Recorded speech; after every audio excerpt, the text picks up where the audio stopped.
നമസ്കാരം, നമസ്തേ തിരുവനന്തപുരത്തിലേക്ക് സ്വാഗതം. വീണ്ടും കപടതയുടെ മുഖംമൂടി ധരിച്ചുകൊണ്ട് രംഗത്ത് വന്നിരിക്കുകയാണ് ആം ആദ്മി പാർട്ടി. അടുത്തതായി തിരഞ്ഞെടുപ്പിൽ ഹരിയാനയിൽ ഒറ്റയ്ക്ക് മത്സരിക്കും എന്ന പ്രഖ്യാപനമാണ് ഇപ്പോൾ അവർ നടത്തിയിരിക്കുന്നത്. കോൺഗ്രസുമായി സഖ്യമില്ല എന്ന് പാർട്ടി നേരത്തെ തന്നെ പ്രഖ്യാപിച്ചതുമാണ്. കൂടുതൽ സീറ്റുകൾ നൽകാൻ AAP തയ്യാറായിട്ടില്ല. അതേസമയം അരവിന്ദ് കെജ്രിവാളിന്റെ ഭാര്യയായ സുനിത കെജ്രിവാൾ പ്രചരണത്തിന് തുടക്കമിടും എന്ന സൂചനകളും പുറത്തു വന്നിട്ടുണ്ട്.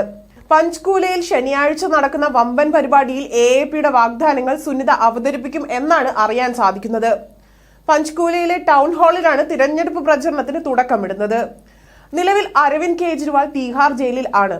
എന്നാൽ ആ പശ്ചാത്തലത്തിൽ കെജ്രിവാളിന് പകരം സുനിത പ്രചരണത്തെ ഏറ്റെടുക്കും എന്നാണ് അറിയാൻ സാധിക്കുന്നത്. അവർ ഇതോടൊപ്പം പല അവകാശവാദങ്ങളും ഉന്നയിക്കുന്നുണ്ട്. അതായത് BJPയെയും കോൺഗ്രസിനെയും പോലെ ഒരു വാഗ്ദാനങ്ങളും ഞങ്ങൾ നൽകുന്നില്ല. എന്നാൽ അതിലും ഏറ്റവും വലിയൊരു തമാശ മറ്റൊന്നാണ്. വാഗ്ദാനങ്ങൾ പലവിധമുണ്ട്, നമ്മളത് കേട്ടിട്ടുമുണ്ട്. എന്നാൽ ഇവർ പറയുന്നത് അരവിന്ദ് കെജ്രിവാളിന്റെ വാഗ്ദാനങ്ങളായിരിക്കും അവർ നൽകുക എന്നാണ് അവർ അവകാശപ്പെടുന്നത്. അതുകൊണ്ട് അവർ എന്താണ് ഉദ്ദേശിക്കുന്നതെന്നും നമുക്ക് മനസ്സിലാക്കാൻ സാധിക്കുന്നതുമില്ല. അഴിമതി കുംഭകോണത്തിൽ മുങ്ങിക്കിടക്കുന്ന അരവിന്ദ് കെജ്രിവാളിനെ എങ്ങനെ പൊതുജനങ്ങൾ വിശ്വസിക്കും എന്നതും ചിന്തിക്കേണ്ട ഒരു പ്രസക്തമായ ചോദ്യം തന്നെയാണ്. അതേപോലെ തന്നെ മോദിയുടെ പൊള്ളയായ വാഗ്ദാനങ്ങൾ ആയിരിക്കില്ല എന്നാണ് സുശീൽ ഗുപ്ത അവകാശപ്പെടുന്നത്. എന്നാൽ ആരാണ് പൊള്ളയായ വാഗ്ദാനങ്ങൾ നൽകുന്നതെന്നും ജനങ്ങളുടെ കണ്ണിൽ പൊടിവാരിയിടാൻ ശ്രമിക്കുന്നതെന്നും ജനങ്ങൾക്ക് നന്നായി അറിയാം. അവരെ വ്യക്തമാക്കി കൊടുക്കേണ്ട യാതൊരുവിധ ആവശ്യവും ഇവിടെ ഉദിക്കുന്നില്ല. ഹരിയാനയ്ക്ക് തീർച്ചയായും വെള്ളം ലഭിക്കണം. എല്ലാ സംസ്ഥാനങ്ങളിലും അതിന് അവകാശമുണ്ട്. ജലവിതരണം ചെയ്യുന്നത് കേന്ദ്ര സർക്കാരിന്റെ പരിധിയിൽ വരുന്ന കാര്യമാണ് എന്നും ഗുപ്ത വ്യക്തമാക്കി. ഹരിയാനയിലെ 90 സീറ്റിലും മത്സരിക്കാനാണ് AAP ലക്ഷ്യമിടുന്നത്. ജനങ്ങൾ മാറ്റം ആഗ്രഹിക്കുന്നുണ്ട്. അവർ AAPയിൽ വലിയ പ്രതീക്ഷ വെക്കുന്നുണ്ട് എന്നും ഗുപ്ത വ്യക്തമാക്കി. BJPക്കെതിരെ കടുത്ത ആരോപണങ്ങളും AAP സംസ്ഥാന അധ്യക്ഷൻ ഉന്നയിച്ചിട്ടുണ്ട്. ഹരിയാനയിലെ വിവിധ നിയമസഭാ സീറ്റുകളിലായി 45 യോഗങ്ങൾ ചേരുമെന്നും സുശീൽ ഗുപ്ത അറിയിച്ചിട്ടുണ്ട്.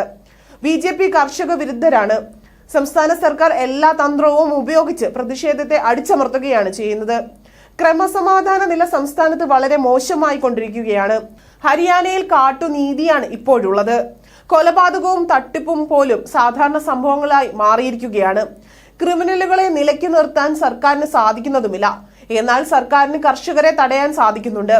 അവരുടെ എല്ലാ കരുത്തും ഉപയോഗിച്ച് ഡൽഹിയിലേക്ക് പ്രവേശിക്കുന്നത് തടയുകയാണ്. അവരുടെ ആവശ്യങ്ങൾ പരിഗണിക്കുന്നില്ല എന്ന് സുനിത കുറ്റപ്പെടുത്തി. നേരത്തെ സഞ്ജയ ദത്തിന്റെ മരുമകനായ യുവരാജ് ദത്ത് AAPയിൽ ചേർന്നിരുന്നു. വലിയ കമ്പനിയിലായിരുന്നു ദത്ത് പ്രവർത്തിച്ചിരുന്നത്. എന്നാൽ മണ്ടോലയിലുള്ള ഗ്രാമത്തിലെ പഴയ വീട്ടിലേക്ക് താമസം കയറുകയായിരുന്നു യുവരാജ്. നേരത്തെ ഓർഗാനിക് മത്സ്യകൃഷിയും ആരംഭിച്ചതായി ഗുപ്ത പറഞ്ഞിരുന്നു. ഹരിയാനയിൽ മത്സരിക്കുന്ന കാര്യം ജനങ്ങൾ തീരുമാനിക്കുന്നില്ല എന്ന് യുവരാജ് പറഞ്ഞിരുന്നു. AAPയിൽ പ്രവർത്തിക്കുന്ന കാര്യം മാത്രമാണ് ഇപ്പോൾ മനസ്സിലുള്ളത്. AAPയുടെ അഴിമതി വിരുദ്ധ പോരാട്ടം തനിക്ക് ഏറെ ഇഷ്ടമാണ് എന്നും യുവരാജ് ഇതോടൊപ്പം പറഞ്ഞു.